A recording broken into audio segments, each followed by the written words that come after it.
Hey y'all, welcome to Real Value. Today's video is going to be slightly different from our previous few formats as we're going to be talking about the psychological horror film Speak No Evil. No, not the one set to come out in theaters this week, but the one that film was based off of, the original Danish film. So before you go see the American version of Speak No Evil, I think it would benefit you to know a little bit about the OG version released all the way back in 2022. So if you've seen the previews for the 2024's version, then you've probably got a small idea of what it's about. I'm just gonna read you the very short synopsis currently provided by IMDb. A family is invited to spend a weekend in an idyllic country house, unaware that their dream vacation will soon become a psychological nightmare. The 2022 version is much of the same, but since I've seen it twice now, I can give you a little bit more about that one, but don't worry, no spoilers ahead. But basically, that film follows Bjorn and Louise, a Danish couple, thinking they're in for a chill weekend, accept an invite from Patrick and Karen, a seemingly friendly Dutch couple. But once they arrive at the country house, things take a sharp left turn. The hosts aren't just offering hospitality, they're pushing every boundary possible, turning what should have been a relaxing getaway into a twisted game of psychological cat and mouse. What starts as an awkward weekend quickly escalates into a nightmare, leaving Bjorn and Louise wondering just how far these charming hosts are willing to go. Psychological horror is undoubtedly one of my favorite types of horror, mostly because it's based in reality and could absolutely have happened, be happening, or might happen. I think we can learn so much from these types of films. They not only shed light on how people act within their own culture, but how we sometimes brush the small things off because of how we were raised or how we're expected to act within our own societal norms. First things first, the original name is, and I'm probably mispronouncing this because I mispronounce everything, but it's Gastern, which literally translates into the guests. It was directed by Christian Tafdrup and written by him and his brother Mads. It premiered at the 38th Sundance Film Festival in January of 2022. It stars, and get ready because I'm going to brutalize all their names, Morten Bjørn, Sidzel Ziem Hulk, Frida Van Hoot, Karina Smulders, Leiva Forsberg, and Marius Damslev. Apologies. Speak No Evil was acclaimed for both its directing and performances. It was nominated and won several different awards pertaining to such at several different film festivals. It was heralded for its social commentary, its tone, and its spine-tingling suspense throughout the film. The film also met praise from several different rating systems. Rotten Tomatoes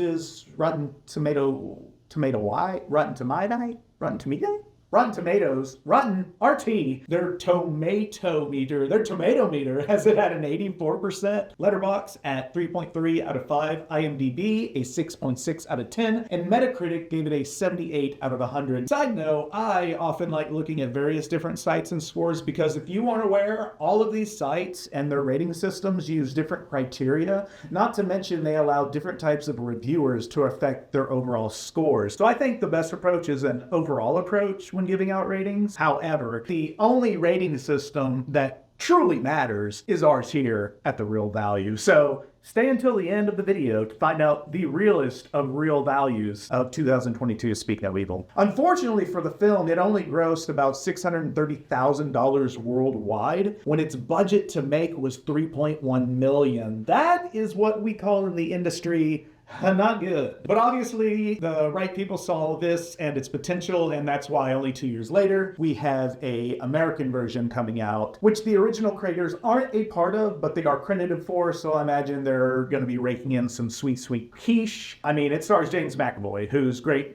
at everything, so I imagine a lot of people will see it. And the United States just has more reach and markets available to it. I am worried about one thing for the new version, which the original director alludes to when he was talking about his own film. He recounts when he was making the film, and I quote, "I made an agreement with my brother that we want to do the most disturbing film in Danish history. Actors said no to castings because they thought the last 20 pages were just too much. And many people asked me to rewrite that. I tried to rewrite it with more hope in the end, and then it just became a bad American horror film." So that's what Christian Tafdrup said, and I don't know, is the new American version going to mess it up? Because we do have that tendency in this country, in our films, to kind of put a nice little bow on our films, right? We want it all to end great. Stephen King has been a critic of that with books and movies and such. Sometimes it doesn't end great. We'll see, or I don't know. I don't want to spoil it too much. I'm not going to give anything away and will only give you information you've gathered from the trailers. I'd hate to ruin it for the new version. However, the new version might end and or be completely different. In my humble opinion, I think you should watch the original version first.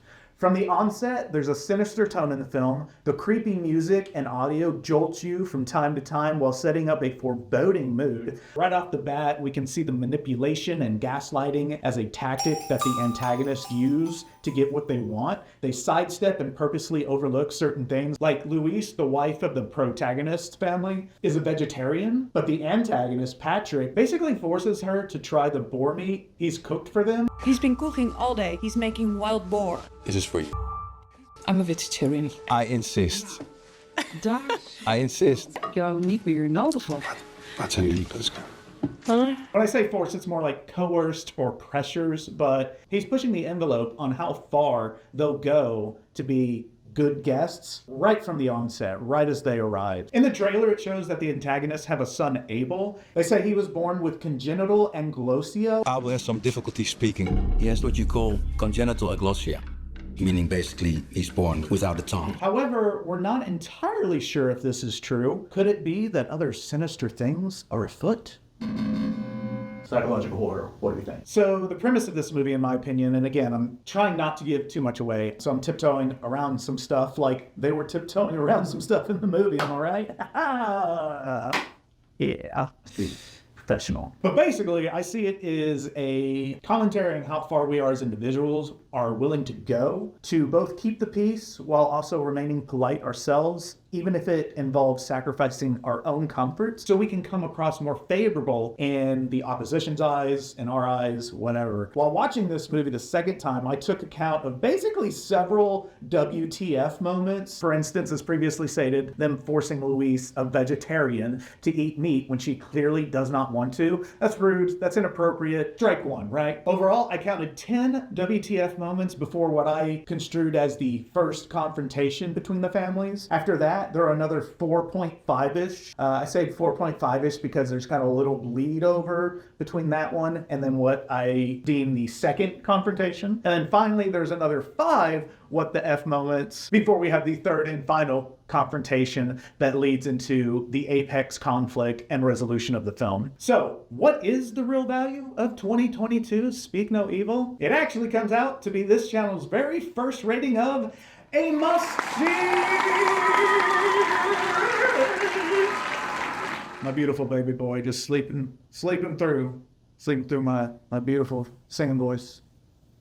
I found it exciting. As far as the directing, the performance, sound and audio, its quality, the pacing and execution of the film, all great. This rating doesn't mean it's immune from flaws, but it's a film that makes you think. And as I've said many times, the best movies are the ones that are reflections of ourselves and society and how we interact with the world, nature, our fellow men, and beyond. I think y'all should see it, and I like to watch originals first, so while I'm watching the new one, I can compare and contrast. And yeah, you could do it the other way around, but whatever. You do you, I'll do me, blah, blah, blah. Just watch this channel, that's all I care.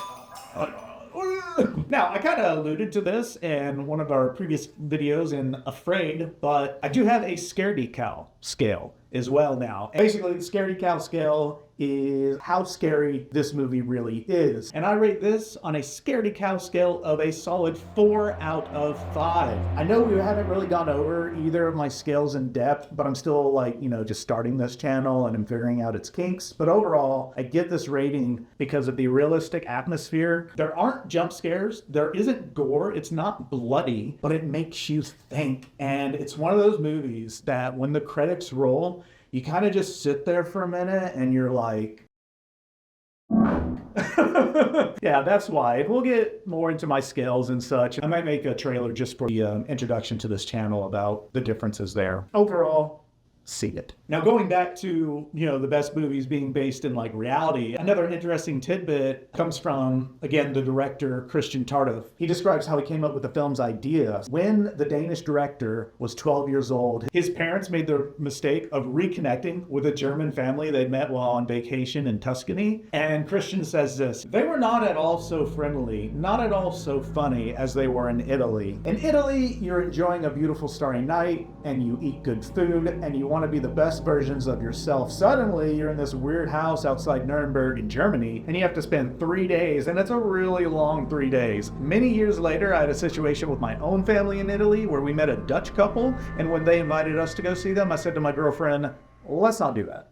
I think that's great. The best ideas are the ones that hold a grain of truth. So before we wrap up, I want to make a slight comparison to the 2024 version set to come out this week. As an American film, there are sure to be some differences. For instance, in the original film, it's a Danish and a Dutch family. In the American version, I believe it's an American and either a British or an Irish family. Probably Irish because the characters in the original, opposed to the new one, are named Patrick in the original is Patty, and the American version. Luis is still Luis. Bjorn is now Ben. Agnes is Agnes. Karine is Sierra. And Abel is Ant, I believe. I think it's Ant. Also, the original has a runtime of 97 minutes, whereas the new version is 110 minutes. 13 minutes extra might not seem a lot, but that could contain several small scenes, one big scene. 13 minutes is a lot for when we're talking movie terms, because something's always happening. You're always watching something. Of course, there's a new director for this one. James Watkins directs and wrote the screenplay for this one based off of the Tafdrup brothers original. Yeah, I'm excited. I'm gonna go see the new one. Maybe I'll hit y'all up, talk about that one. Okay, that's all she wrote here, folks. Let me know, have you seen the original? Are you excited about the new version? Will you watch both?